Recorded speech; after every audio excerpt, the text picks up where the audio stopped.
생명을 살리는 방송, 나라를 살리는 방송, 세상을 살리는 방송, 영혼을 살리는 방송 글로벌 디펜스 뉴스입니다. 글로벌 디펜스 뉴스 GDN은요. 갓 디펜스 네이션 코리아 하나님이 보호하시는 나라다 대한민국은 우리 종국 주사파 어리석은 인간들이요. 지옥의 불구덩이에 떨어질 시간이 다 왔다. 째깍째깍째깍째깍. 자, 주옥행 열차가 출발합니다. 모두 탑승하시기 바랍니다. 우리 종국 종중 간첩 새끼 여러분들, 우리 바퀴벌레들이 갈 곳은 지옥의 불구덩이밖에 없다. 자, 트럼프 대통령이요. 한국에서 데프콘 1 발령 후에 선관위도 압수수색을 뭐 할 것 같은 뭐 그런 생각이 듭니다. 지금 미국에서 나오는 이야기들 계속 들어보면은 아우 살벌한 이야기들이 나옵니다. 예. D-Day가 6월 4일 아니냐 뭐 이런 이야기도 나오고 있는데요. 모스탄 대사가 유엔 사령관이 한국의 데프콘 1을 발령 요청하고 이재명이를 체포하고 우리 윤석열 대통령을 복귀시켜야 된다고 했는데 지금 데프콘 1이 발령되면요 전시로 들어가기 때문에 자동적으로 비상계엄이 들어갑니다. 그렇게 되면은 이재명이는 지금 대북 송금을 했기 때문에 그는 간첩죄가 돼서 사형이라고 합니다. 참 이재명이 뭐 재판 안 받으려고 했는데 한 방에 사형당하게 생겼네요. 자, 유엔 사령관이 6월 4일부터 한국의 새 지도자는 한미동맹이 위기에 처해 있다는 걸 알아야 된다. 이런 이야기를 미국의 언론하고 인터뷰를 했습니다. 한국의 지도자라 하면은 대통령을 말하죠. 그런데 6월 4일부터 한국의 새 지도자 뭐 이런 이야기를 하면은 6월 4일부터 한국의 지금 대통령이 바뀐다는 의미로 들리는데 어떤 의미인지는 모르겠습니다. 그런데 공교롭게도 지방선거 다음 날이면 뭐 만약에 부정선거를 하면은 부정선거 관련 자료들이 전부 다 선관위에 다 보관이 돼 있겠죠. 그러면은 데프콘 1을 발령하고 윤석열 대통령을 청와대로 복귀시키고 이재명이를 간첩죄로 잡아가지고 동부구치소에 이제 바꾸는 거지, 방을 바꾸는 거지. 그래 하고 뭐 선관위도 한번 압수수색 해가지고 이제 어차피 선관위를 뭐 북한이 해킹하고 뭐 이런 이야기들 뭐 수없이 나왔기 때문에 뭐 들어가서 쭉 보면은 부정선거 관련해 가지고 뭐 근거 자료들이 나올 수도 있겠죠. 그러면 그거를 증거 잡아 가지고 합법적으로 싸그리 사형시킬 수가 있을 거다. 그러니까 지금 일단 데프콘 1이 발령이 되면요. 지금 더불어민주당은 문재인이가 북한에 그 군사 기밀이 담긴 USB를 넘겼고 이재명이 대북 송금을 했고 하기 때문에 더불어민주당은 전부 다 이 내란죄로 체포가 됩니다. 그리고 국민의힘에도 윤석열 대통령을 탄핵시키고 뭐 체포하는데 앞장섰던 애들 있죠. 그 탄핵에 찬성했던 애들 뭐 한동훈이 뭐니 이런 애들이 전부 뭐가 된다? 전부 다 내란죄가 적용됩니다. 내란죄. 하여튼 탄핵에 찬성했던 놈들은 전부 다 내란죄가 적용이 됩니다. 자, 뭐 그래 되니까는 뭐 그렇지 뭐 가끔씩 한 방에 이렇게 훅 하는 것도 괜찮을 것 같습니다. 트럼프 측근이 한국의 핵잠수함 규제 100% 풀어라. 빨리빨리 풀어주라. 그럼 뭐 하고 있냐. 난리를 치고 난리 났습니다. 트럼프 대통령이요. 한국에 지금 핵잠수함 기술도 이전하고 핵무기 제조 기술도 지금 이전하고 있습니다. 한국이 핵무장을 해도 미국이 말릴 수가 없는 그 정도 수준으로 지금 기술을 넘기고 있는데 그러니까 이거는 무슨 이야기냐면 한국의 친중 친북 세력들 싸그리 다 죽인다는 이야기입니다. 핵무기를 가진 한국이 중국으로 넘어가면 안 되겠죠. 근데 뭐 중국과 북한이 뭐 전부 다 망에 자빠지면은 한국이 핵무기를 굳이 돈 들여서 보관을 하고 생산을 해서 보관할 이유가 없을 겁니다. 자, 그리고 미군이 지금 서해에서 중국과 전쟁을 준비하고 있습니다. 지금 한국의 첨단 무기 기술을 전부 다 이전하고 있는데 지금 유엔사는 한국의 친중 세력 100만 명을 체포해 가지고 북한의 노동교화소에 수감할 계획이 지금 있는 것 같아요. 100에서 200만 명 이야기 나오던데 아마 민노총 한 100만 명 잡아들이고 뭐 더불어민주당 한 100만 명 잡아들이고 그러면 200만 명 되겠네. 자, 그렇고요. 빌리 그레엄 손자 목사님이 5월 17일 의정부에서 전 세계에서 한 5만 명이 모여가지고 전도 대회를 한대요. 이거 앞만 봐도 CIA 작품이다. 그래 보입니다. 그러니까 6월 4일 날 끝낼 가능성이 이재명 정권을 끝낼 가능성이 점점 높아지고 있는데 미국은 한다 해놓고 안 하고 안 한다 했다가 하고 원체 이 옵션 카드를 많이 갖고 있으니까 미국의 의중은 모르겠으나 여러 가지 정황 증거들을 쭉 이렇게 대입해서 큰 퍼즐을 맞춰 보면은 6월 4일 날 선거 그 다음 날 대북권 의원 발령하고 선관위를 압수수색하고 뭐 그래가 부정선거 근거 자료 확보하고 미국 대선에 개입한 새끼들 잡아들이고 뭐 충분히 그런 거를 할 수가 있겠구나 하고 우리는 뭐 합리적으로 그냥 분석을 할 뿐입니다. 자, 빌리그레어 목사님이 이렇게 들어온다는 거는 그것도 의정부에서 한다는 거는 이 북한 무너뜨리겠다는 이야기입니다. 이게 상당히 지금 의미심장한 일들이 돌아가고 있습니다. 이거 단순하게 볼 일이 아니다. 자, 극히 우수한 분들을 줄여서 극우라고 하고요. 좌절해서 정신이 바탕난 사람들을 줄여서 좌파라고 합니다. 자, 다른 말로 정신병자라고요. 저희는 2018년도부터 반중 토크 콘서트, 반중 국제 세미나 이런 것들을 하면서 중국이 어떻게 대한민국을 집어삼키는지를 국민들한테 알려드렸고요. 지금은 대북 단파 라디오 방송을 통해 가지고 북한과 중국을 지금 무너뜨리는 작업을 하고 있습니다. 이승만 대통령이 어떻게 대한민국을 건국했는지, 공산주의가 왜 나쁜지 찬송가, 성경 말씀, 그리고 한국 소식, 북한 전역에 일기예보를 넣어가지고 매주 월수금 밤 11시에 해외에서 단파 라디오 주파수를 사서 저희가 발송을 하고 있습니다. 쏘고 있습니다. 대북방송 후원을 좀 해주시면 감사하겠고요. 자, 그리고 사진으로 보는 6.25 한국전쟁 올컬러 사진첩을 판매하는데요. 이거를 저희한테 사주시면은 현금으로 사주시면은 이 요 수수료 중 일부가 대북방송으로 기부가 됩니다. 금액은 16만 원이고 신한은행 예금주 월드피스 프리덤 유나이티드 이쪽으로 16만 원을 입금하시고요. 010-2609-2023 이쪽으로 받으실 주소와 성명을 문자로 좀 보내주십시오. 저희 사무실은 02-711-9642번입니다. 이 번호 두 개를 입력해 놓으시면 되고요. 그리고 세금 계산서 발급 가능하고요. 미국에도 책이 있어서 현지 우편 요금을 지불하면 발송이 가능합니다. 몇만 원, 한 2, 3만 원 지불하면 되고, 또 달러로 이렇게 결제하실 분들은 달러 계좌를 저희가 불러드리겠습니다. 그 문자로 넣어드릴게요. 연락을 주시면 되고, 그리고 주문하시고 책을 못 받으신 분들이 계시죠? 그 문자를 좀 보내주시면 감사하겠습니다. 주소를 보내주세요. 자, 반중 매체인 글로벌 디펜스 뉴스는 지난 7년, 8년 동안 광고비가 10원도 나오지 않았습니다. 자발적 구독료를 좀 보내주시면은 저희가 힘내서 저희가 북한, 중국 무너뜨리겠습니다. 작은 금액이라도 감사하고요. 지난 7, 8년 후원해주신 모든 분들께 다시 한번 감사의 말씀드립니다. 감사합니다. 자, 주한미군 사령관이 한반도에서 탄약을 반출하기 위한 미군의 활동이 사드 철수로 오인된 것 같다면서 여전히 한국에 사드 포대와 레이더 기지가 배치되어 있다고 미 의회 청문회에서 증언을 했습니다. 그리고 이제 미군은 적어도 침투하는 스텔스 수당 미사일 및 드론 등을 동시 추적하는 센티넬 A4 레이더를 2023년에 이제 실험을 하고 최초로 미국 본토 밖에는 한국에다 설치했습니다. 미군은 탐지거리가 200km라고 주장하는데 뭐 이게 있으면은 북한이나 중국의 뭐 드론, 수당 미사일 뭐 이런 게 들어오는 거를 막을 수 있다는 겁니다. 그러니까 지금 한국에서 전쟁 준비를 착착착 하고 있습니다. 지금.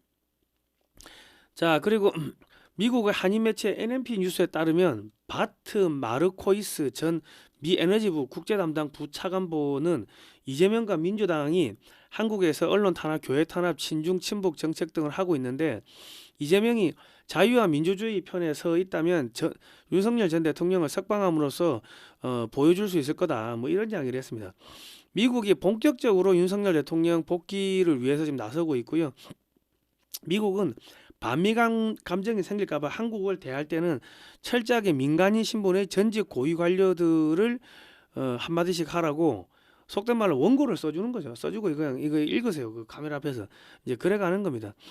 그러니까 이제 제가 윤석열 대통령이 석방될 거라고 뭐 그런 이야기를 하니까 또 많은 분들이 왜 윤석열 하느냐. 윤석열 대통령이 이제 박근혜 대통령도 감옥에 쳐놓고 뭐 어쩌고저쩌고 그래 했는데 그 왜 윤석열을 빨고 있느냐 뭐 그런 이야기를 하시는데요. 지금 미국의 전략은 이겁니다. 윤석열 대통령을 복귀를 시키면은 윤석열 대통령을 탄핵을 시켰던 민주당뿐만 아니라 한동훈이 국민의힘 세력들을 일단은 내란죄로 다 잡아 넣을 수가 있겠죠. 그래서 윤석열 대통령 복귀를 시키려고 하는 겁니다. 지금 당장은 사람이 없죠. 뭐 장동혁 불러가지고 미국에 불러가지고 테스트 해봤는데 뭐 이 양반 머릿속에 든 거는 뭐 돌멩이밖에 없고 한국에는 지금 당장 갈아치울 사람이 없으니까 뭐 그렇다고 선거를 할 수도 없고요. 그러니까 그 비상 군사 작전을 통해 가지고 갈아엎고 윤석열 대통령을 복귀시키고 탄핵에 찬성했던 애들을 전부 다 내란죄로 다 잡아들이고 뭐 지금 그런 작전을 위해서 윤석열 대통령을 복귀시키는 그런 작전을 하고 있습니다. 그게 제일 빠르겠죠. 지금 어느 세월호 선거하겠습니까? 선거하면 또 부정선거할 건데 그래서 이제 초강수를 두는 겁니다. 그 미국에서 뭐 하여튼 그런 이야기가 막 나오네요. 예. 저희도 이제 정보망이 여러 군데 있으니까 쭉 이런 물어보면 처음에는 윤석열 대통령에 대해 가지고 조금 뭐 이렇게 그 분위기가 아리까리했다고. 그 왜냐면 그 윤석열 대통령이 저기 그 박근혜 대통령 그 탄핵시키고 뭐 저기 잡아놓고 그 하는데 그 박영수 특검하고 뭐 한동훈이 하고 거기서 뭐 활동을 한 거 아닙니까? 예. 그러니까 한동훈이 보고 자기가 선배니까 야 그러면 안 된다. 죄 없는 사람 저기다 뒤집어 씌우면 안 된다. 그렇게 말을 해야 되는데 말을 안 했기 때문에 뭐 공범이었지. 뭐 여러 가지 또 뭐 문재인이 밑에서 대한민국의 이 판사들 그 대법관들 양승태 대법관 47개 혐의를 뒤집어 씌우고 그랬죠. 자기가 검찰총장 때. 그래가지고 보수적인 대법관들 전부 옷을 벗기고 우리 누구 삼성의 이재용 회장도 19개 혐의를 씌워가지고 한동훈이하고 이복현이 동원해가지고 그래가지고 감옥에 쳐놓고 뭐 하여튼 온갖 나쁜 짓을 다 했습니다. 예. 그렇기 때문에 미국에서도 윤석열 대통령에 대해 가지고 탐탁지 않게 생각했었던 부분이 충분히 있었습니다. 예. 그런데 이제 뭐 시간은 감옥갈수록 갈아엎어야 되는데 한국에서 뭐 사람은 없고 국민의힘은 저 아무것도 안 하고 처자빠져 있고 뭐 그러니까 에라 안 되겠다 국간이 명간이다 뭐 그래서 다시 윤석열 대통령을 복귀를 시키고 탄핵에 사인했던 놈들 전부 다 내란죄로 잡아들이고 국회 해산하고 더불어민주당 없애버리고 뭐 국민의힘도 없애버리고 그리고 진보당도 없애버리고 한국의 정당들을 싸그리 다 없애버리는 지금 그런 작전을 지금 짜고 있는 것 같습니다. 그리고 선관위까지 싸그리 다 잡아들이고 그리고 한국의 국정원 직원들 경찰 안에도 거의 한 30% 정도가 뭐 민노총 산하의 직장 협의회를 해가지고 뭐 그래 있는데 그 안에도 이제 싸그리 잡아들이고 5.18 관련 그 뭐 유공자들 싸그리 다 이제 잡아들이고 뭐 그런 이제 뭐 그 대청소를 하기 위해서 누군가 책임자는 있어야 될 거 아닙니까? 그래서 윤석열 대통령을 뭐 복귀시키는 걸로 뭐 그렇게 결론이 난 것 같습니다. 예. 그 한미연합사 사령관이죠. 주한미군 사령관이자 유엔 사령관이 브런슨 대장이 이런 이야기를 했습니다. 4월 13일 날 디펜스 뉴스 미국의 디펜스 뉴스하고 인터뷰하면서 대한민국의 새 지도자는 6월 4일부터 일종의 동맹이 한미일 협력이 기로에 있다는 사실을 받아들여야 할 것이다. 근데 지금 대한민국의 지도자라 하면요 대통령을 말하는 겁니다. 그 뭐 시장 뭐 경기도지사 이거를 대한민국의 지도자라고 이야기를 하지 않습니다. 그런데 대한민국의 새 지도자 그러면 이재명이 말고 새로운 대통령이 온다는 이야기인데 언제부터? 6월 4일부터 지금 그 이야기 아니겠습니까? 6월 4일자로 대통령이 바뀐다는 이야기로 들립니다. 6월 3일 지방선거 이후에 6월 4일 모스탄 대사 요청대로 대북한 원이 발령되면은 유엔 사령관의 지휘하에 한국군이 유엔사로 편입되면서 한미연합사로 편입되면서 모든 행정은 유엔 사령관의 통제에 따라야 하며 이재명은 대북 송금 혐의로 얘는 일단 간첩 혐의로 이제 체포가 되고 이제 군법에 처해지겠죠. 그리고 윤석열 대통령이 복귀를 하고 뭐 그렇게 될 겁니다. 그래 될 것 같아요. 정확한 날짜는 저희도 모르지. 그런데 지금 돌아가는 거 보면 6월 4일 충분히 가능하겠네. 자, 전시에는 간첩죄는 군사재판에서 무기징역까지 단심으로 형량이 결정됩니다. 그리고 이제 한국의 최초 선거는 유엔 감시하에 이루어졌기 때문에 유엔사가 한국의 선관위와 A웹, W웹이 아니고 A웹에 대한 압수수색을 통해 가지고 선거 자료들을 확보해 가지고 부정선거 여부를 수사하고 2020년 미 대선에 개입한 사건도 수사하여 대규모 체포가 들어가고 중국이 개입한 것이 드러날 경우 중국에 대한 대규모 경제 봉쇄 등을 이제 단행하게 될 것 같습니다. 돌아가는 꼴이 그렇습니다. 그 유엔사가 선관위를 압수수색할 권한 있냐 하는데 권한은 없어요. 없는데 지금 한국의 이 선관위를 해킹을 하는 게 누가 한다? 북한 애들이 하고 중국 애들이 하고 지금 계속 그런 증언들이 나오고 있고 그렇기 때문에 한국 선거에 개입한 것은 한미상호방위조약 3조 개정된 3조에 따라 가지고 사이버 공간에서의 공격으로 간주가 되기 때문에 과거에는 이 유엔사 한미연합사령관이 그 선관위를 이 수사할 권한이 없었으나 지금은 수사할 권한이 생겼다. 뭐 그래 보시면 되겠습니다. 예. 자, 정동영이가 북한 구성에 핵시설이 있다고 이거를 까발렸죠. 그리고 정동영이가 이재명이하고 이건 기밀이 아니라고 미국이 이미 다 공개한 거라고 그래 이야기했는데 군에서 북한 우라늄 농축시설 관련 사항은 한미 연합 비밀이다. 뭐 이렇게 이야기를 했습니다.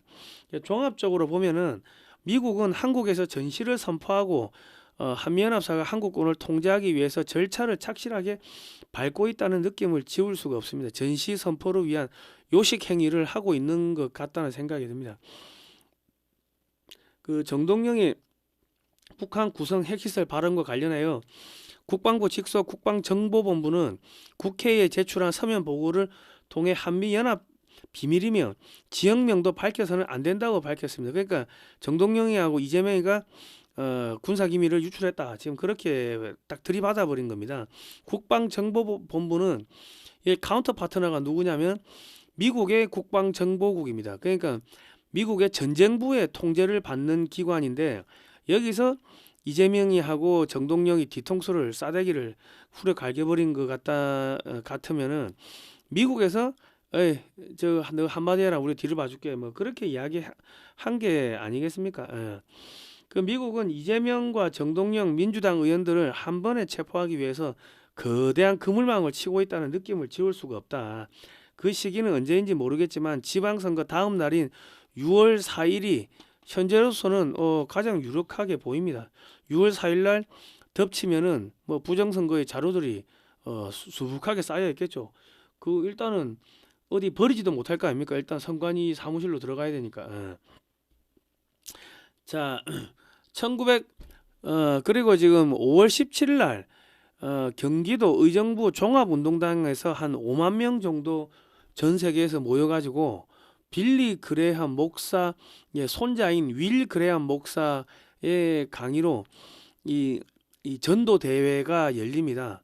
여기를 보니까는 뭐 아무런 색채가 없고 뭐 정치적인 그런 것도 없고 그냥 이제 1973년 여의도의 물길이 2026년 의정부에서 뭐 이렇게 해가지고 1973년 여의도 비행장에 이때 연인원 300만 명이 모였습니다.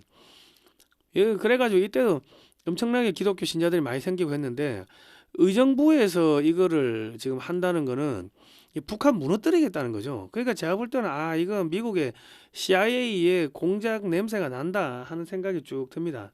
1950년 6월 25일 북한이 침공하자 빌리 그레엄 목사는 트루먼 대통령에게 전보를 쳐서 즉각 한국에 군대를 파견해서 한국 사람들을 구해달라고 요청을 했습니다. 한국의 기독교인들 다 죽는다.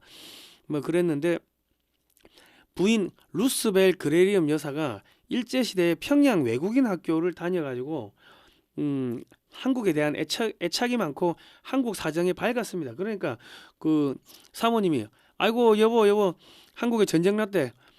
한국에 전쟁 날 때 한국의 기독교인들 다 죽으니까는 저 빨리 대통령한테 빨리 가가지고 좀 저 미군 파견해가 구해주라고 말 좀 하소. 뭐 그런 이야기 하지 않았겠습니까? 우리 뭐 이거는 상상을 할 수 있겠죠. 2023년 6월 5일 날 사랑의 교회에서 빌리 그레함 전도 대회를 했는데 올해는 선거를 앞두고 한국의 지방선거를 앞두고 교통이 불편한 의정부 종합운동장에서 5월 17일 날 전 세계에서 5만 명이 모여서 전도 대회를 하면 저 북한 바로 붕괴됩니다.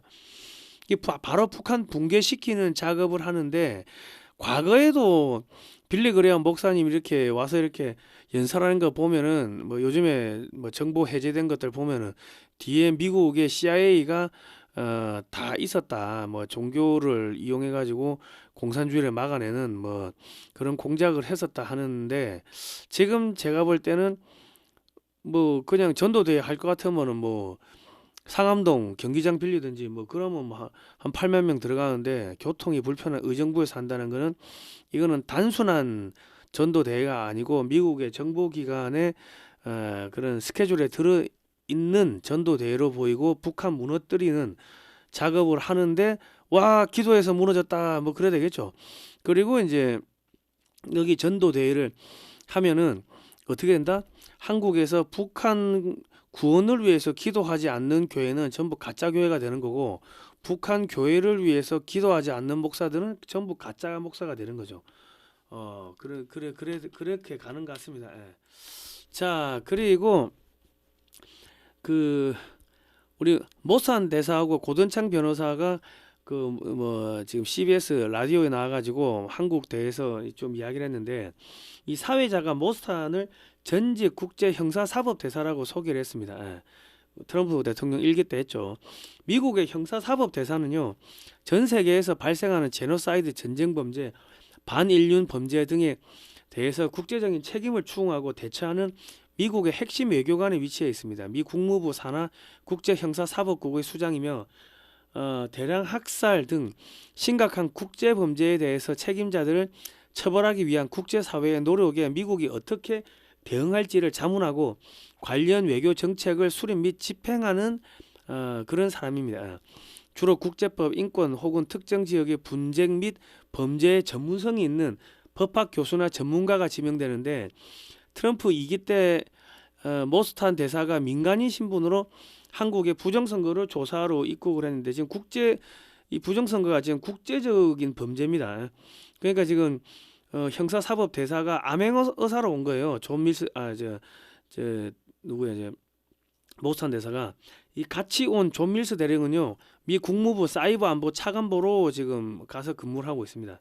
그 모스탄 대사는 현재 이 정보 요원들 중에는 블랙 요원 그냥 완전 간첩 있죠. 그냥 여권이 뭐 한 5개 있는 사람들 그냥 관광객으로 들어오고 이런 사람들도 있는 반면에 아예 대놓고 CIA 요원입니다 하고 들어오는 사람 신고 주재국에 신고하고 들어오는 사람도 있고 그리고 전직 외교관 뭐 대사 이런 사람들을 민간인 신분으로 해가지고 뭐 공식적인 뭐 정보 업무를 맡기든지 아니면 교수 요원으로 파견하든지 뭐 그런 경우를 우리는 뭐 그레이라고 합니다. 회색 분자라고 하죠. 그런데 지금 모스탄 대사는 처음부터 이거 그레이 회색 요원으로 들어온 걸로 추정이 됩니다. 왜냐하면 한국에 대해서 아주 이분이 잘 알고 부모님도 뭐 한국 분이고 하니까 한국말도 잘하고 하는데 한국 사정에 밝죠. 어렸을 때는 뭐 한국이 뒷골목 다 뛰어다니고 했으니까는. 그런데 이분이 만약에 공식적인 자리를 가지면은 한국 문제는 워낙 예민하기 때문에 미국 정부가 한국을 다룰 때는 그 퇴직한 전직 관료들을 통해 가지고 한마디씩 툭툭 던지는 그런 형식을 취합니다. 문제가 생기면 그거는 개인적인 의사 표현이었다. 뭐 미국 정부하고는 아무 상관없다. 이런 식으로 하는데 전직 형사사법 대사를 갖다가 암행어사로 한국에 보냈는데 MBC가 이 모스탄 대사를 듣보잡으로 방송에 내보냈기 때문에 왠지 완전히 X 돼버렸다는 생각이 들고 MBC 없어질 것 같다는 생각이 듭니다. 자, 그 모스탄 대사가 쭉 뭐 많은 이야기를 했는데 제가 이거 지난 시간에 한 번씩 이야기를 다 했으니까요. 이거는 뭐 금방 넘어가겠습니다. 넘어가는데 지금 여기서 중요한 발언이 뭐냐면요. 이 지금 북한과 연계된 전 그 민노총이 있는데 이 단체는 이재명과 거의 행정부에 밀접한 관계를 갖고 있다. 대법원은 민노총 지도부 중 한 명이 북한으로 직접 지시를 받고 북한에 보고서를 송부한 혐의로 유죄 판결을 내렸다. 뭐 이런 이야기했습니다. 예. 근데 지금 한국은 휴전 상태인데 북한의 간첩 조직이 한국에서 내란을 일으키고 부정선거로 정권을 찬탈했기 때문에 이건 침략 행위가 되는 거고요. 이 유엔사의 임무 1번이 한반도의 평화 유지인데 한반도의 평화 유지가 깨졌고 정전 체제 관리인데 정전 체제가 깨졌습니다. 예. 그러니까 지금 북한이 민노총이라는 스파이 조직을 통해서 대한민국의 정권을 찬탈했다고 지금 그렇게 이야기를 하고 있는 거고, 그리고 이 지금 계속 그 이재명이를 가짜 불법 대통령이다, 이 부정선거로 당선됐다, 계속 똑같은 이야기를 지금 하고 있습니다. 하고 있는데 지금 왜 이런 이야기를 계속 하냐면요. 2024년 11월 1일 날 윤석열 대통령이 한국의 외교부 장관하고 국방부 장관을 미국에 보내가지고 미국의 국방부 장관하고 외교부 장관, 국무부 장관하고 2대2로 회의를 했는데 여기서 뭘 했냐면은 한미 상호 방위 조약 제3조를 개정을 했습니다. 어떻게 개정됐냐면은 개정되기 전에는 군사적 공격을 받는 그것만 이 한미 상호 방위 조약에 따라 가지고 전시를 선포할 수 있게끔 돼 있었고요. 그리고 한국의 합참의장이 미국의 합참의장한테 이거 전시 선포해야 될 것 같아요, 이렇게 상의해 가지고 한국 대통령한테 건의하면은 한국 대통령이 전시를 선포하면은 미국 대통령이 그래 전시 맞아요 해가지고 전시 작전권을 미군이 한미연합사가 유엔사가 이게 활용을 이제 하는 거죠. 사용을 하는 거죠. 그래 되면 한국군이 자연스럽게 미군 밑으로 배속이 되는 뭐 그런 복잡한 구조였는데 이번에는 그 개정을 하면서 완전히 심플하게 바꿔버렸어요. 그리고 국제법이 사이버 공간에 적용되며 특정 상황에서 사이버 공격이 한미 상호 방위 조약 제3조 목적에 따른 무력 공격에 해당할 수 있다고 확인을 했다고 이렇게 적시를 했습니다. 그 사이버 공격이라면은 이제 부정선거, 선거 개입, 그리고 이제 여론 조작, 해킹, 뭐 그 외에도 뭐 여러 가지 하이브리드 공격이 있겠죠. 그 반면에 또 우주를 향한 우주로부터의 또는 우주 내에서의 공격이 동맹 안보에 명확한 도전이 되며 특정 상황에서 상호 방위 조약 3조 발동으로 이어질 수 있다는 점을 확인했다. 그러니까 이 지금 어떠한 공격을 받았을 때 보니까 한국이 공격받고 있어. 한국이 공격받는다고 이야기를 안 해도 미국이 봤을 때 야 너 공격받고 있어. 우리가 전시 선포한다. 너 도와주러 갈게. 그렇게 하고 미국이 일방적으로 전시 선포해버리고 개입할 수 있게끔 바꿔놨다는 겁니다. 한국의 대통령이 전시입니다 하고 선포하고 자시고 그게 필요 없어졌다는 거예요. 그 과정이. 한미 상호방위조약 제3조는 한국이나 미국 영토가 공격받을 경우 공격받은 당사국이 아니더라도 안보로 위협받는 것으로 보고 함께 대응한다는 내용을 담고 있다. 이번 합의는 상호방위의 범위를 영토와 영공, 영해에서 우주공간, 사이버 공간까지 확장한 것으로 풀이된다. 예를 들어 통상 해발 고도 100km 이상 높이를 우주공간으로 보는데 이보다 더 높은 곳에서 폭탄을 떨어뜨려 한국 영공이나 영토의 안보 위협을 제기하면 미국이 직접 개입할 수 있다. 한국 합참의장이나 대통령이 이거 전시입니다 도와주세요 그 이야기 안 해도 미국이 알아서 자의적으로 전시 선포하고 들어올 수 있다는 겁니다. 그러니까 지금 이 모스탄 대사가 뭐라고 했냐면 종신령을 선고받고 복역 중인 한국의 정당한 대통령인 윤석열 대통령을 인정해야 합니다. 미국은 한국에 주둔한 유엔 중앙사령부의 지휘권을 유지하고 있습니다. 그리고 미국이 할 수 있는 일은 대북권 원을 선포하고 계엄령을 선포해 이재명을 축출하고 윤석열을 복귀시킴으로써 동맹을 실질적으로 복원하고 한반도의 분단을 종식시키며 이제 북한까지 밀어붙이고 통일하라는 이야기입니다. 통일을 이룩하는데 적극적인 역할을 수행해야 하는 것입니다. 이런 이야기였습니다. 지금 북한에서 대량 학살 제노사이드가 지금 벌어지고 있잖아요. 인권 탄압, 언론 탄압, 종교 탄압. 그러니까 이 모산 대사는 국제 형사 사법 대사로서 북한 저거 없애야 된다 그 이야기를 하는 거고, 북한 없애기 전에 한국의 이재명 정권은 북한의 간첩 정권인데 이 부정선거로 민노총 북한하고 연결된 민노총이 부정선거로 해가지고 이거 당선시켰으니까 이거 잡아들여야 된다. 지금 그 이야기를 하는 겁니다. 이 무서운 이야기를 한 거예요. 자, 대포콘 1은요 실제 전쟁이 발발했거나 발발하기 직전의 최고 경계 단계입니다. 국가의 모든 역량이 전시 체제로 전환되며 모든 군부대가 즉각적인 전투에 임할 수 있도록 작전 계획에 따라 진지로 이동하고 실전 모드로 전환됩니다. 대포콘 3 단계부터 이미 한미연합사령부로 넘어간 작전 통제권이 실질적으로 행사되어 한미연합군이 공동 대응합니다. 모든 병사에게 실제 실탄과 수류탄 등 전투용 무기가 완전히 지급됩니다.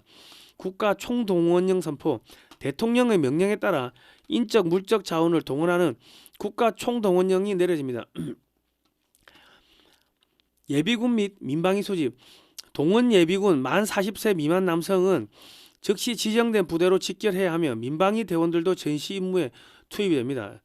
저는 민방위도 끝났습니다. 참 서글프네요. 민방위도 끝나버리니까. 전시 근로동원, 민간인이라 하더라도 전시의 필요에 따라 군수물자 생산이나 수송 등 지원 업무에 동원될 수 있습니다. 그리고 전쟁 수행에 방해가 되지 않도록 민간 통신이 제한되거나 식량, 연료 등 주요 생필품에 대한 배급제가 실행될 수 있습니다. 대한민국은 현대 정전 상태이므로 평시에는 대포권 4를 유지하고 있으며 대포권 1은 6.25 전쟁 이후 발령된 적이 없는 최후의 단계입니다. 뭐 이래 돼 있고요. 그리고 이제 이 대포권 1은 전면적인 상황을 의미하며 이 단계에서는 필연적으로 비상계엄이 함께 선포됩니다. 이에 따라 대한민국 헌법 제77조와 개헌법에 의거해 정당, 언론, 집회의 자유 등 국민의 기본권은 대폭 제한됩니다. 정당 및 정치활동, 국회, 지방의회, 정당의 활동이 전면 중단되거나 금지될 수 있습니다. 새로운 정치단체를 만들거나 기존의 정당의 집단적 행위를 하는 것이 통제됩니다. 언론 및 출판, 검열 및 통제, 모든 언론, 신문, 방송, 통신 등과 출판물은 계엄사령부의 사전 검열이나 통제를 받게 됩니다. 보도제한, 군사작전의 기밀 유지나 사회 혼란 방지를 위해 특정 사실에 대한 보도가 금지되거나 정부 발표 위주로 전달됩니다. 아마도 한국의 좌파 매체들 싸그리 다 없어질 것 같아요. 그리고 지금 현직 대통령이 지금 잡혀가 있고 내란에 중국, 북한의 지원을 받은 이재명과 민주당 얘들이 내란을 일으켜가지고 현직 윤석열 대통령을 감옥에 쳐넣기 때문에, 그러니까 대포권 1이 발령되면 현직 윤석열 대통령이 바로 청와대로 업무로 복귀하고 이재명이는 반란죄로 체포된다. 그래 보시면 되겠습니다. 그 뭐 민주당 싸그리 다 체포되는 거죠. 자, 국민의힘도 체포돼요. 그 탄핵에 사인했던 놈들. 집회 및 시위 전면 금지, 일체의 5개 집회 및 시위가 금지됩니다. 단체 행동 제한, 파업이나 태업 등 사회 질서를 교란할 수 있는 모든 단체 행동이 금지되며 이를 위반할 경우 영장 없이 체포 구금될 수 있습니다. 우리 삼성반도체 그 노조위원장 그 체포될 겁니다. 왜냐하면 걔는 계속 그 동남아를 휴가 가잖아. 동남아 휴가 가면 중국 놈들하고 접선하는 거 아닙니까? 그 뭐 미국 애들이 모르겠어요. 기타 기본권 제한, 거주 이전의 자유, 특정 지역으로 이동이 통제되거나 야간 통행 금지가 시행될 수 있습니다. 영장제도 군사상 필요한 경우 영장 없이 체포, 구금, 압수수색 등의 특별 조치가 취해질 수 있습니다.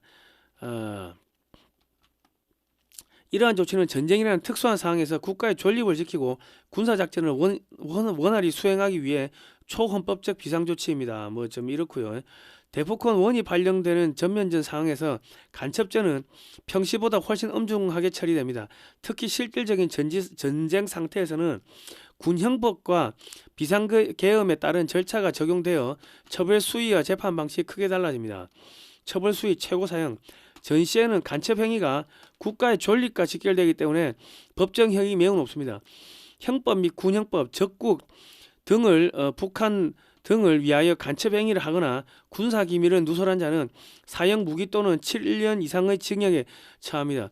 일단 정동영이는 사형 확보, 이재명이는 대북 송금했으니까 얘는 사형 확보. 자, 전시 가중처벌. 전시에는 군형법에 따라 군사기밀 유출이나 적을 이롭게 하는 행위, 이적죄에 대해 감경 없이 엄벌에 처하는 것이 원칙입니다. 이래 돼 있고요. 자, 재판 절차. 군사법원 및 단심제 적용 가능. 자, 비상계엄이 선포되면 민간인이라 하더라도 간첩죄를 범한 경우 군사법원에서 재판받을 수 있습니다. 군법 회의 재판 계엄법에 따라 비상계엄 지역 내의 간첩죄는 군사법원의 관할이 됩니다. 단심제 가능성. 헌법 제110조 제4항에 의하여 비상계엄 하에 군사재판 중 간첩죄를 포함한 특정 범죄에 대해서는 단 한 번의 재판으로 판결이 확정되는 단심제를 실시할 수 있습니다. 단 사형 선고하는 경우에는 상고가 가능합니다. 수사 및 근거. 영장주의 제외. 비상계엄 하에서는 군사상 필요에 따라 영장 없이 체포, 구금, 압수수색이 이루어질 수 있는 특별한 조치가 시행될 수 있습니다. 그러니까 이재명은 바로 영장 없이 체포가 되고 정동영이도 바로 체포되는데, 이재명이를 경호하는 경호원들이 뭐 이재명이를 지키겠다고 뭐 그래 하면은 어떻게 된다? 그냥 바로 그냥 사살합니다. 그러니까 경호부대들은 이 비상계엄이 선포되면은 이재명이를 잡으러 오면은 그냥 길을 열어줘야 된다. 걔는 간첩이기 때문에 간첩죄로 체포된다. 자, 강력한 소탕작전. 국가 총동원령과 함께 군경 정보기관이 합동으로 배후 세력 및 간첩 혐의자에 대한 강력한 검거 작전을 전개하게 됩니다. 민노총, 민원연, 전교조, 삼성반도체 노조, 경찰 안에도 직장협의회라고 있어요. 그 걔들이 민노총에 소속돼 있고, 공무원 노조, 그런 애들 싸그리 다 잡히면 한 100에서 200만 명 잡아간다 하더라고. 자, 최신. 일단은 국회의원들은 지금 전부 다 잡혀갑니다. 한국의 여당 야당 국회의원들 300명 싸그리 다 잡혀갑니다. 왜냐하면 국민의힘은 중국 공산당하고 업무 교류 협약을 맺었어요. 그리고 더불어민주당은 저거는 북한 간첩 정당이고 그러니까 이유 없이 일단 다 잡아가고 봅니다. 다 잡아가고 내가 간첩짓 한 거 아니야 자기가 그걸 소명을 해야겠지. 일단은 국민의힘의 정치인들 중국 간첩으로 다 잡혀갑니다. 자, 최신법 개정사항 참고. 2026년 초 개정된 간첩법에 따르면 이제는 적국 북한뿐만 아니라 외국을 위한 간첩 행위도 간첩죄로 처벌받을 수 있도록 범위가 확대되었습니다. 따라서 전쟁 중 우방국이나 제3국으로 군사기밀을 빼돌리는 행위 역시 엄중한 처벌 대상이 됩니다. 이렇고요. 자, 한국군이 일본 미국과 합동군사훈련에 참여하지 않는 것, 이러한 모든 요소를 종합적으로 살펴볼 때 비로소 한국 정부가 친미 정권이 아니라는 사실을 깨달을 수 있습니다. 이는 북한의 우호적인 반미적인 입장이며 이는 여러 가지 방식으로 드러나고 있습니다. 당신과 저는 이 문제를 면밀히 지켜봤고 이와 많은 수많은 징후들을 목격해 왔습니다. 글쎄요, 과거에 유죄 판결을 받은 5건의 소송과 12개의 혐의가 있다는 점, 그리고 드러난 부패 혐의, 또한 그가 한국의 권력 구조를 무너뜨려 권력을 독점하고 공산주의 체제로 나아가고 있다는 점, 그리고 처참하게 실패한 북한 체제 하에서 북한과 통일을 원한다는 조음을 고려할 때 이 모든 것이 분명한 징후들입니다. 정말로 동맹을 매우 위태로운 상황으로 몰아넣고 우리 정부가 이 사실을 빨리 깨달을수록 좋을 것입니다. 그리고 이제 제 생각에 대다수의 한국 국민들은 상당히 우려하고 있는 것 같습니다. 그들은 자신의 권리와 자유가 눈앞에서 사라져가는 것을 목격하고 있습니다. 억압이 점점 더 심해지는 것을 보고 있습니다. 한국 최고의 지도자들 중 일부가 감옥에 갇히고 있습니다. 그들은 매우 불안해하고 있으며 지금 미국의 도움을 호소하고 있습니다. 저는 여전히 한국 국민들 사이에서 미국과 한국 간의 강력한 유대관계를 맺고자 하는 열망이 압도적으로 크다고 생각합니다. 또한 그들은 북한과 중국 공산당, 그리고 중국 공산당과 북한 양측과 완전히 결탁된 거짓된 정권으로부터 오는 위협을 인식하고 있습니다. 자, 이게 지금 NNP 뉴스라고 미국의 한인 그 매체에서 보도를 했습니다. 거기 가시면 영상을 자세히 볼 수 있습니다. 자, 뭐 어쨌든 간에 지금 사회자가 끝을 맺을 때도 모스탄 전 국제형사사법대사를 강조했습니다. 이게 모스탄 대사의 개인 의견이 아니라 컨트롤 타워에 의해서 잘 짜여진 각본에 의해서 한국의 한미연합사가 대북권 유엔 사령부가 대북권 원을 선포하기 위한 그 수순 그 뭐랍니까 요식 행위를 지금 하고 있다. 저는 뭐 그래 보여집니다. 그리고 미 하원 톱렌토스 인권위원회에서 민주당과 이재명 정부가 왜 시진핑 중국 체제를 답습하는지 이해할 수 없다. 뭐 이런 발표가 나왔죠. 그리고 타라오 박사가 톱렌토스 인권위원회에 출석해가지고 이재명 정권의 언론 탄압, 종교 탄압, 자유 탄압, 부정선거, 북한 인권 운동 탄압 뭐 이런 거 발언을 했고, 그리고 지금 중국 공산당이 한중 의원 연맹을 만들고 한국의 국회가 미국에다가 한미 의원 교류센터를 만들었는데 이게 중국 공산당을 위해서 로비를 하고 있다. 이렇게 또 폭로를 했습니다. 그러니까 이거는 뭐다? 지금 미국이 대북권 원을 발동을 해가지고 한국에 있는 친중 친북 세력들을 씨를 말리기 위한 그런 이제 수순 절차적 정당성을 발박하고 있다고 보시면 되겠습니다.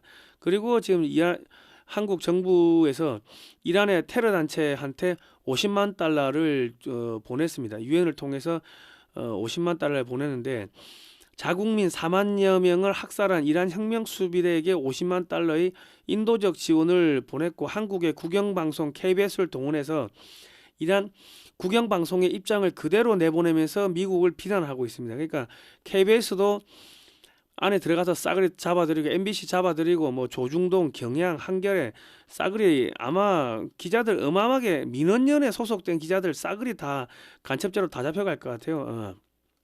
자, FBI 국장이 부정선거 관련 체포한다고 이야기를 했고 약속한 건데 곧 보게 될 거다. 뭐 그런 이야기를 했고, 미국에서 부정선거 혐의로 4명을 기소를 했는데 지금 뭐 한국에서도 이제 뭐 잡아가지 않겠습니까?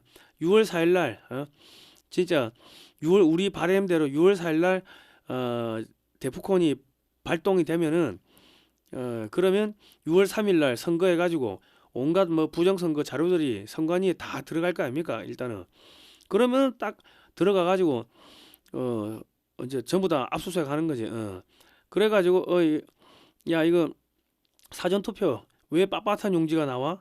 야 그리고 이거 법에는 개인 감독관 개인 도장 찍기로 했는데 왜 개인 도장 안 찍었어?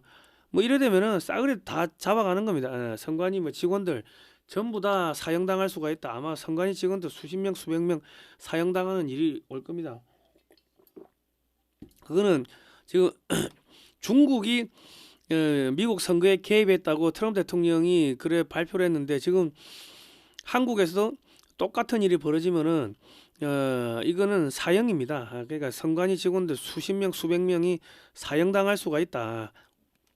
자, 법대로 안 하면 이번에는 다 걸립니다. 자, 트럼프 측근이요 프레이드 플라이츠 미국 우선주의 정책연구소 부소장이 기고문을 통해 가지고 한미 간 핵 추진 잠수함 및 해결료 주기 협력 이행이 시급하다. 뭐 이런 이야기를 했습니다. 한국의 우라늄 농축 등 해결료 주기 제한은 비합리적이다. 이런 이야기를 했는데 지금 한국이 러시아로부터 해결료를 전량 수입하고 있다. 근데 지금 러시아 지금 경제 제재를 하면은 지금 한국은 2028년부터는 러시아산 해결료 구매가 불가능해져 가지고 한국 원자력 산업은 2년 후에는 연료 부족으로 이거 문 닫게 된다. 야, 한국 원전이 문 닫으면 미국 원전 지어줄 수 있나? 미국도 같이 골로 가는 거야. 그 이야기를 한 거고요. 그리고 폴라이츠 부소장은 이는 어떠한 논리로 납득하기 어려운 상황이다. 일본, 네덜란드, 독일, 브라질, 아르헨티나 등 여러 비핵무기국이 이미 IAEA의 안전조치 하에 우라늄 농축 및 핵연료 재처리 능력을 보유하고 있다. 반면 북한은 국제법을 노골적으로 위반하여 이 두 가지 기술을 비밀리에 개발해 왔다. 그는 핵확산 금지 조약의 모범적 준수국이자 미국의 확고한 동맹국인 한국에게 핵연료 주기 전체 접근권을 제한하는 것은 다른 많은 국가들에게 이를 허용하거나 묵인하는 것과 비교할 때 비합리적이며 생산적이지 못하다. 뭐 이런 이야기를 했습니다. 그리고 트럼프 행정부는 의회와 협력해 가지고 한국의 해군 핵추진 기술 전반, 원자로 설계 지원, 핵연료 주기 협력, 그리고 소형 모듈 원자로를 포함한 차세대 원자로 개발 경로를 신속하게 제공해야 한다. 그리고 북한과 중국으로부터 위협이 고조되고 있는 가운데 포괄적인 한미 핵 파트너십은 인도태평양 지역에서 분쟁 억제와 평화 안보 번영 증진을 위한 가장 효과적인 방법 중 하나라고 했다. 그러니까 이게 뭐냐면, 야 그냥 빨리 한국한테 핵기술 다 넘겨줘, 100% 넘겨주고 빨리빨리 절차를 밟아. 뭐 하는 거야. 야 중국 북한이 위협하는데 한국은 지금 핵 재처리가 안 되니까는 러시아에서 사오는 거 이제 조만간에 러시아 제재 때문에 이제 뭐 더 이상 못 갖고 뭐 한국 원전 올 수 없대고, 한국 산업 마비되고, 한국 군사력 완전히 마비되고, 그럼 미국에 원전 지어줄 수 있나? 한국에 산업이 붕괴되면 그 시장을 누가 먹어? 중국이 먹는데. 야 이 병신 돌대가리 새끼들아, 빨리빨리 안 해주고 뭐하니? 빨리빨리 그 승인해줘. 그 이야기를 한 겁니다. 그 왜냐면 미국의 정부 하에서도 상무부 하여튼 그 핵 연료 관련 뭐 그쪽 파트는 완전히 그 탈레반입니다. 그 대통령 말도 안 들어요. 그러니까 지금 미국은 한국을 빨리 어떻게든 핵잠수함도 빨리 만들게 해주고, 그래 해야지 한국이 핵잠수함도 건조해가지고 저 북한 중국 앞바다에 깔고 할 거 아닙니까? 그런데 지금 밑에 공무원들이 차일피일 이런 핑계 저런 핑계 대면서 미루니까, 야 일본하고 뭐 브라질 다른 나라도 다 핵연료 재처리 하는데 왜 한국만 못하게 하는 거야? 그 말해봐. 그래가지고 속된 말로 그 밑에 있는 그 한국의 이 핵무장을 반대하는 세력들의 대가리를 깨버리는 겁니다. 예. 그리고 미 트럼프 대통령은요, 미국의 핵 재처리 및 우라늄 농축 시설 확장 공사를 한국의 한수원과 포스코 인터내셔널에게 맡기면서 공사비와 각종 극비 설계도 등을 지금 모두 넘기고 있습니다. 일본은 핵잠수함 보유하는 것을 미국이 공식적으로 반대를 했고요. 왜냐하면 전범국가 아닙니까? 나중에 중국 없어지고 나면 일본이 미국한테 도전하면 어떡해요? 한국은 이미 인공위성으로 위장한 장거리 대륙간 탄도미사일을 보유하고 있고, 이지스함에서 탄도미사일을 발사하고 재래식 잠수함에서 탄도미사일을 발사할 수 있는 역량을 갖추었기 때문에 한국이 마음만 먹으면 언제든지 핵무장을 할 수가 있습니다. 그러니까 이거는 무슨 이야기다? 한국이 절대로 중국, 북한에 넘어가지 않는다. 한국 내 친중, 친북 세력을 모두 암살한다는 의미가 됩니다. 다 싸그리 다 잡아들인다는 의미가 되는 거고요. 미국이 한국에게 핵잠수함을 준다는 것은 한국 내 친중 세력을 모두 다 죽인다는 이야기입니다. 자, 지금 미국은요, 함정 구조로 대만 해협에서 한꺼번에 한 번에 작전에 투입할 수 있는 함정이 10에서 20척밖에 안 됩니다. 자, 보십시오. 그 미국의 그 해군 함정이 290척 정도 되는데, 해군은 3분의 1이 3척이 한 팀이에요. 삼직제인데 한 척이 작전 나가면 한 척은 교육 훈련, 한 척은 정비를 해야 돼. 그러면 290척 중에 작전에 나갈 수 있는 선박은 100척이 안 된다는 이야기입니다. 그리고 지금 그 정비 안 돼가지고 서 있는 선박들 하면 100척이 안 되는데, 그거를 7함대 1함대부터 7함대까지 하면은 우리 100척이 안 되는 선박을 7로 나누면 열 몇 척밖에 안 되겠죠. 그러니까 7함대에서 한 번에 작전에 투입할 수 있는 함정은 뭐 열 몇 척, 많으면 20척밖에 안 된다는 거야. 20척이 채 안 된다는 거예요. 그런데 얘 바다는 너무 넓어. 그 중국의 해군 함정이 아무리 구닥다리라 하더라도 저게 뭐 300척, 400척 되면은 바다에서 싸워가지고는 이게 미국이 중국 해군을 때려잡을 수가 없어요. 그러니까 어디서 싸운다? 서해에서 싸우는 거야. 서해에서. 그 왜 서해에서 싸우냐면, 서해 여기 오면은 뭐 있습니까? 주한미 공군, 뭐 한국 공군, 한국 해군, 한국 육군, 한국 해병대가 중국 해군과 전투하게 만드는 거죠. 그 한국 육군에서 지금 사거리 500km짜리 천무, 뭐 그 최신형은 뭐 사거리 500km인데, 거기다가 대한 미사일 해가지고 지대한 미사일 한 몇백 발, 몇천 발 쏴버리면은 중국 해군들 서해에서 다 작살나는 거 아닙니까? 그런 식으로 이제 한다는 겁니다. 그러니까 한국한테 기술 넘기고, 첨단 기술 넘기고, 돈 넘겨가지고 한국이 군비 증강을 해가지고 중국 해군을 때려잡게끔 그러면 안 된다는 겁니다. 지금 그래서 모든 미국의 첨단 군사 기술을 한국 방산업체들에게 다 넘기고 있고요. 미국은 대량 생산이 지금 안 되기 때문에 한국의 대량 생산 능력을 빌리는 겁니다. 자, 어떤 첨단 기술이 넘어오는가 볼까요? 천궁2로 UAE 하늘 지킨 LIG 넥슨, 이번엔 팔란티어와 AI 방공망 만든다 했는데, 팔란티어가 미국의 정보기관의 보안을 책임지는 그 인공지능으로 보안 책임지는 업체입니다. 여러분들이 미국 갈 때 그 미국 비자 심사하죠. 미국에 가도 되는지 안 되는지. 그거를 인공지능으로 검사하는 프로그램을 만든 게 그게 팔란티어인데, 걔들이 한국의 LIG 넥슨하고 지금 기술 협력을 하는 거고, 미국에 또 미사일 만드는 업체, 무슨 또 AI 업체 쉴드 AI 뭐 레이시온 이런 업체가 LIG 넥슨하고 이렇게 업무 협력을 해요. 그러면 한국군의 장거리 크루즈 미사일 및 천궁 1, 2, 3, LSAM 1, 2 등 방공 미사일, 해상 무인 드론 등을 만드는 또 잠수함 탐지하는 뭐 기뢰, 어뢰, 소나 이런 거 만드는 업체가 LIG 넥슨인데, 미국 정보기관의 인공지능 감시망을 제공하는 팔란티어가 기술 이전을 하면은 한국의 미사일, 어뢰 뭐 이런 것들이 엄청나게 성능이 좋아지겠죠.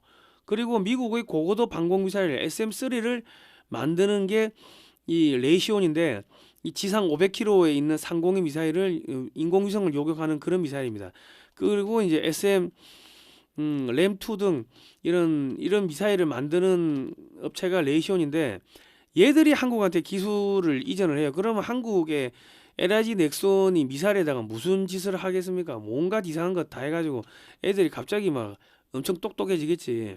그리고 미국의 무인 수상 드론, 무인 전투기 등에 탑재되는 AI 파일럿 전문 회사인 쉴드 AI사가 또 LIG 넥슨에 기술 이전합니다. 그러니까 미국은 다음 전쟁을 중국으로 보고요, 한국의 대량 생산 시설에 미국의 인공지능 등 첨단 기술을 접목해가지고 한국에서 미사일 등 각종 무기를 대량 생산해가지고 한국도 쓰고 미국도 쓰고 그렇게 하겠다는 거예요. 일본은 나가리 됐어. 왜냐면 디지털화가 안 돼가지고. 그리고 지금 미국의 아마존은 한국의 클라우드 인프라 구축에 2031년까지 50억 달러를 투자하고요. 미 항공 우주국 나사는 차세대 달 탐사 프로젝트인 아르테미스2의 한국 위성도 전개해가지고 우주 방사선을 측정합니다. 그리고 미국의 방산업체 L3 테크놀로지스는 한국과 조기 경보기를 공동 개발하고요. 그리고 지금 한국은 대형 기체의 전자장비를 통합하는 기술을 지금 미국 업체한테 배우고 있는 겁니다.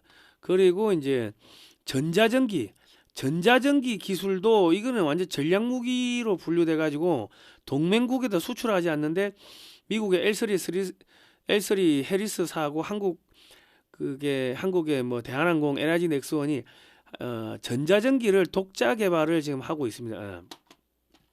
전자전기 기술도 넘기고, 그리고 뭐 천리안 위성 5호 그것도 만드는데, 지금 그것도 뭐 말은 기상 위성이라고 하는데 정찰 위성하고 기상 위성하고 뭐가 다른지 모르겠습니다.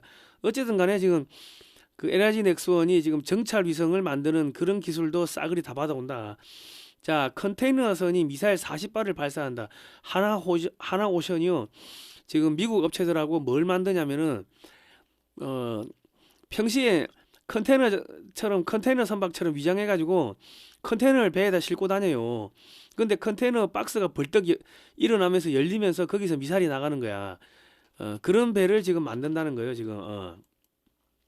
자, 그러니까 지금 뭐 모든 방산 기술이 지금 한국에 다 넘어오고 있습니다.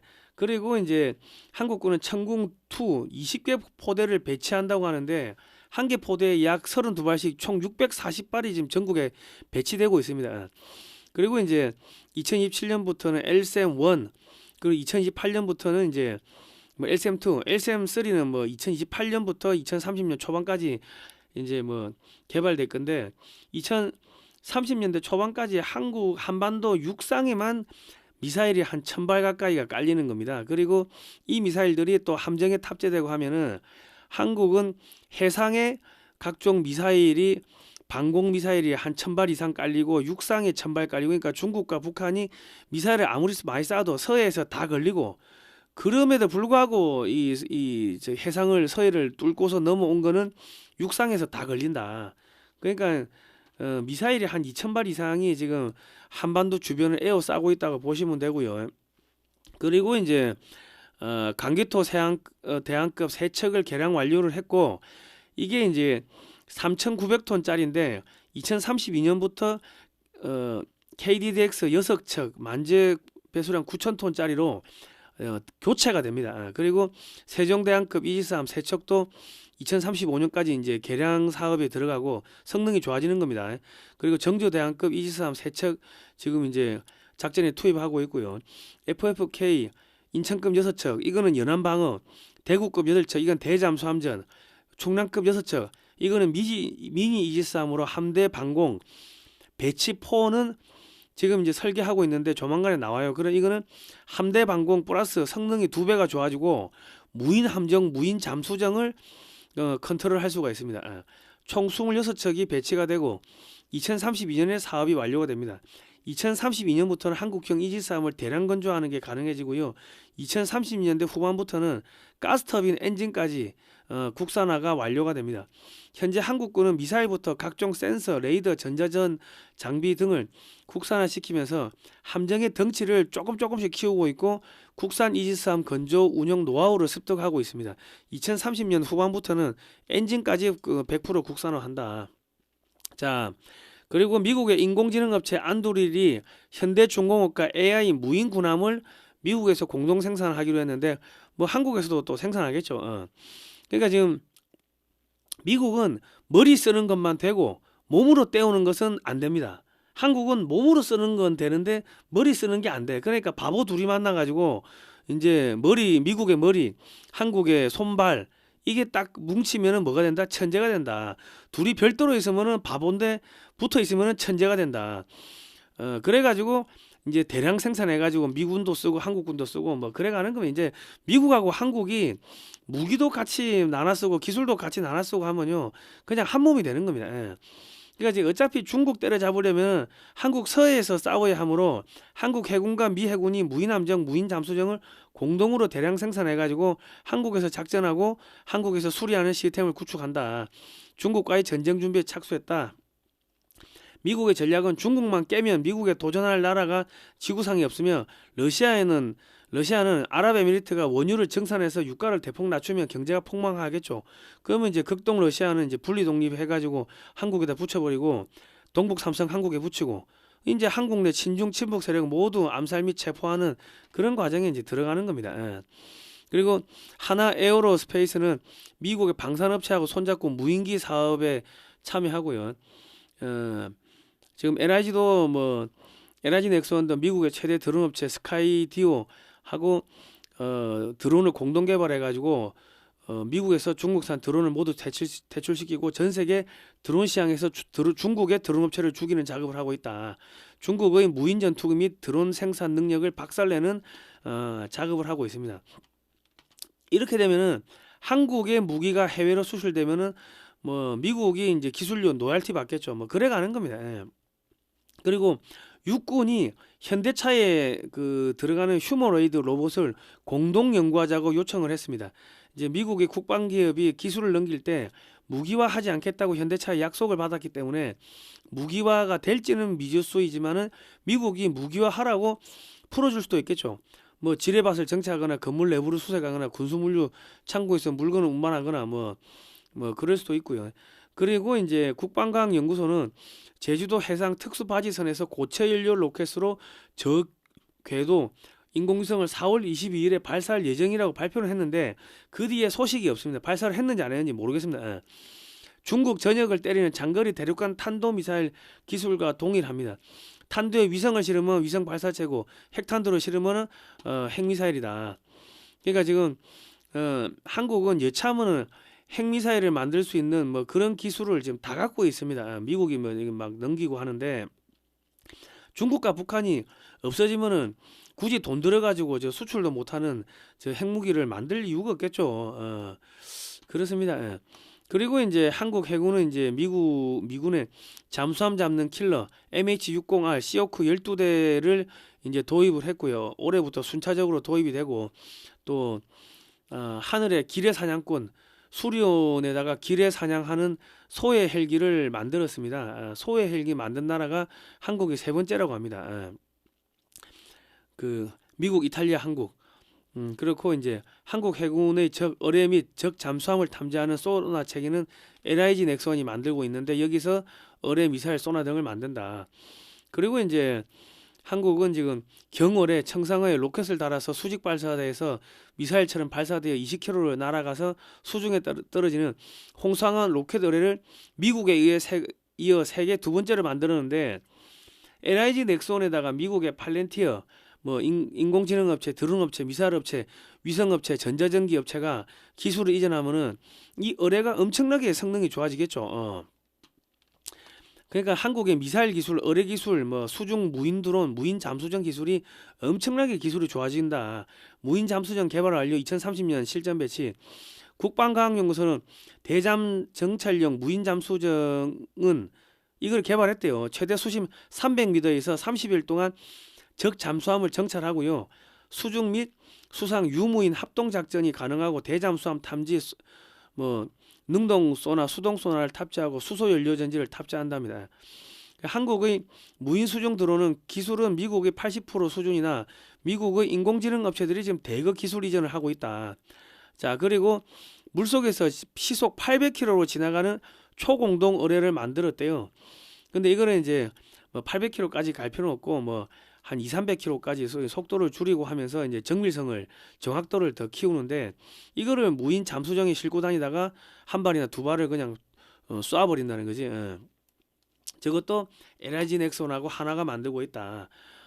그리고 지금 미국은 이재명이가 친중 세시 정책을 하거나 말거나 신경도 안 쓰고 있고 2026년 4월 개최된 84차 한미 해군 정보 교류 회의에서 한미 해군 정보 대표단이 정보협력 양해각서 개정본에 서명했습니다. 2022년에 한미 해군이 대잠수함전 수중 음향 정보 공유 협약을 체결했습니다. 그러니까 미군이 그 중국 해군 함정, 잠수함, 북한 잠수함, 함정 뭐 이런 것들 음문을 소리를 이제 탐지한 거를 한국하고 공동으로 쓰기로 그렇게 넘겨주기로 그런 거를 MOU에 사인을 했는데 이번에 개정을 했다는 겁니다. 그러니까 한미연합 대잠전 훈련 시 한국 주변 해역의 환경 자료 실시간 공유하고요. 미 해군은 대잠 및 기뢰전 분야 작전 수행 능력을 한국 해군에게 전수하고 있습니다. 한국 해군은 해군 음향 정보 관리 체계 2 사업을 통해 수중 소음과 해양 환경 자료를 분석하는 능력을 강화하고 있으며 이를 통해 미 해군과의 신속한 정보 교환 능력도 함께 발전시키고 있다. 한국 내 친중 친북 세력을 모두 암살하고 체포한다는 의미가 됩니다. 그리고 이제 지금 그 미 해군은 중국과의 마지막 전쟁에서 이기면 더 이상 지구상에 미국에게 도전할 국가가 없다가 판단하고 마지막 전쟁을 준비하고 있는데 중국 해군을 대만 해협이 아니라 서해에 가두어 두고 하객진을 펼쳐가지고 괴멸시키려는 그런 작전을 지금 하고 있습니다. 그러니까 지금 한국 해군한테 그 어뢰 뭐 미사일 기술 싸그리 다 넘기고 있는 겁니다. 지금 뭐 백상어 그 차기 중어뢰가 뭐 범상하러 가는데 이게 작전 반경이 최대 50km고 이게 속도가 112km라고 합니다. 물속에서 112km로 지나가는데 뭐 그렇고요. 그리고 미 7함대가 한 번에 30여 개국 연합해군 림팩에서 한국이 사령관 업무를 55년 만에 처음으로 맡았다고 합니다. 그러니까 지금 미국의 핵 항모도 가상 격침한 게 장보고함인데 34년 전에 가가지고 미국 해군을 완전히 초토화시켰는데 34년 만에 한국 해군이 이제 림팩에서 30여 개국 연합 해군을 지휘하는 사령관 업무를 맡았다. 이거는 뭐냐면요, 한국 해군을 키운다는 거예요. 합동 교전 능력을 키워가지고 야 너가 중국 해군하고 싸워라. 그 이야기를 하는 겁니다. 중국 해군을 서해로 끌고 와가지고 좁은 해역에 400여 척의 중국 해군 함정과 잠수함을 가둬놓고 한미연합군이 중국 해군을 박살내게끔 하는데 한국 해군에게 30개국 해군을 지휘하게 만들어가지고 합동 교전 능력을 육성을 시켜주는 겁니다. 림팩 대잠수함전에서 미 해군이 한국 해군에게 매번 개박살 났고요. 한국 해군한테 미국의 모든 기술을 지금 이전해주고 한국 해군을 키우고 있습니다. 왜냐하면 미 해군은 덩치가 너무 커가지고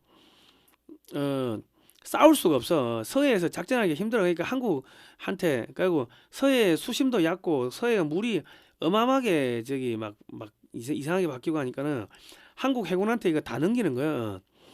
그래서 지금 한국에 지금 뭐 소형 이지스함도 만들고 있고, 조지 프리드만 교수가 2030년 이전에 한국 통일한다, 뭐 이런 이야기했고, 2040년경이면 만주가 한국의 영향권으로 빨려든다, 뭐 이런 이야기했고요. 그리고 트럼프 대통령은 중국이 힘이 빠진 상태에서 한국의 군사력을 세계 2위로 키워가지고 중국과 무한 군비 경쟁을 시켜서 중국이 군비에 지속적으로 돈을 쏟아붓게 만들어가지고 중국을 파산시키는 작업을 하고 있습니다. 그 한국을 중국과 무제한적인 군비 경쟁을 시키기 위해서 한국에서 인도 태평양에 그 움직이는 육해공 해병대의 모든 전투기 그리고 수송기 헬기를 한국에서 이게 수리를 하는 거예요. 창정비하고 엔진도 한국에 수리하고, 그러면 그게 연간 50조인데 50조가 한국에 떨어지는 거고, 그리고 기술 설계도도 넘어오고 뭐 그래서 기술 이전하는 겁니다.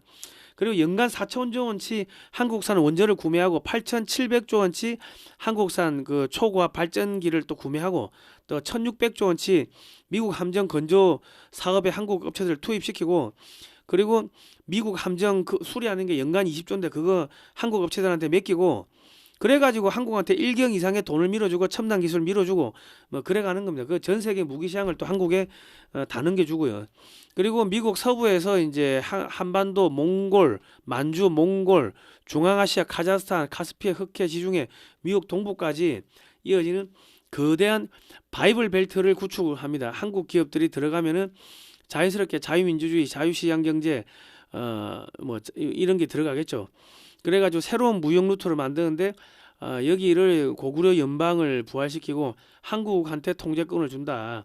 그리고 이제 러시아가 힘이 붙이면은 만주 위에 여기 연해주까지 떼가지고 한국에 붙이고, 뭐 그래가지고 미국은 한국을 붙잡고서 한국만 통제하고 한국이 전 세계를 다 통제하게끔 그래 만드는 겁니다. 예. 자, 2025년 7월 트럼프 행정부는요, 허드슨 연구소 보고서를 통해 가지고 중국을 특수군사 작전을 통해 가지고 여러 개를 쪼개고 헌법을 새로 만들어주고 다수 정당제를 출범시키는 전략을 공개했습니다. 골드만삭스는 2050년이 되면 한국은 소득 세계 2위가 되고 GDP 8만 1,000불이 된다고 했습니다. 그러니까 한국에서 지금 이재명 정권을 한국의 친중 친북 세력을 뭐 언젠지는 모르겠지만 조만간 싸그리 다 죽이고 잡아가고 뭐 그럴 것 같습니다. 자, 반중 매체인 글로벌 디펜스 뉴스는 7년 8년 동안 광고비가 10원도 나오지 않았습니다. 자발적 구독료를 보내주시면은 감사하겠고요. 작은 금액이라도 감사드립니다. 자, 방송은 여기까지 끝났고요. 여러분, 우리 디크린 에너지 먹고 힘내셔야 됩니다. 조만간에 만주까지 지금 올라가는 것을 보게 생겼습니다. 디크린 에너지는 26가지 천연물질로 되어 있고요.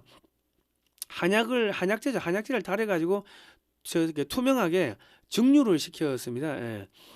제가 그 작년에 그 1월, 2, 3월 달에 완전히 나 만성 피로에 감기 몸살에 과로 해가지고 죽을 뻔했습니다. 춥고 배고프고 그때는 뭐 그것도 없었어. 네. 3만 원 닌겔 맞을 3만 원도 없었는데 김용식 박사님이 우리 저희 독자 팬이십니다. 그러니까 한약학 박사고 한의사가 아니고 한약학 박사, 그 약재 박사인데 이거를 한 30년을 하셨어요. 그래가지고 저 디크린 에너지를 만들었는데 저거를 먹으면은 몸이 따뜻해지고 나른해지고 하면서 잠이 팍 와요. 근데 한 10몇 시간 잔 것 같아요. 완전히 깊은 잠을 자는데 막상 눈 떠보면은 서너 시간밖에 안 잤어요. 그리고 몸이 저거를 먹으면 배가 고픈 줄 모르겠어요. 왜냐면 우리 그 포도당 맞으면 배고픈 줄 모르잖아요. 영양분이 들어가니까. 그 마찬가지로 저게 26가지 천연물질로 되어 있으니까 저걸 먹으면 배고픈 줄 모르겠어요. 그러니까 식사를 못 하시는 어르신들, 중병에서 회복기에 들어가신 분들, 이런 분들이 드시면 좋고요. 드실 때 어떻게 드시냐면 저는 저기 처음에 물인가 싶어가지고 머그컵에 이빨이 따라가지고 풀로 따라가지고 그냥 뭐 벌컥벌컥 마시는데, 그래 마시면 아유 그 안 되고요. 그러면 소변으로 다 빠져나와. 소변이 완전히 노랗게 나오더라고. 영양분 다 빠져나가는 거지. 아깝게. 그렇게 하실 필요 없고 그 아니 저 커피잔 있죠. 커피잔에 반 컵을 이렇게 그 원액을 넣으시고 뭐 뜨거운 물 반 컵을 넣으시든지 찬물 반 컵을 넣으시든지 해가지고 이렇게 섞어가지고 한 잔 딱 들이키시고 있으면 눈이 이제 스물스물 감깁니다. 근데 사람마다 좀 틀려요. 어떤 분은 한 대여섯 시간 있으니까는 이게 잠이 오더라 하는 분도 있고 바로 저 같은 경우는 바로 팍 잠드는 경우인데 그리고 혓바늘이 터졌을 때 저거 마시면 희한하게 저게 그 혓바늘 자고 올라오면 혓바늘 터진 게 없어지더라고. 희한해요. 그리고 제가 사람마다 틀릴 수 있습니다. 근데 저 같은 경우는 저거를 마시면은 그 초점이 그 눈이 침침하고 한 게 그 초점이 안 맞았는데 저거 마시면 희한하게 건강이 좋아지니까 초점이 돌아오는지 뭐 어떤지는 모르겠지만 하여튼 초점이 좋아 이게 잘 맞아요. 그리고 저거를 마시면은 디크레이즈 마시면 소변이 자주 나오는데 소변이 왜 자꾸 나오는가 내 화장실을 왜 이렇게 자주 가는가 내 여쭤보니까 몸에서 이뇨작용이 돼가지고 몸에 독소가 빠진다 뭐 그런 이야기를 하시더라고요.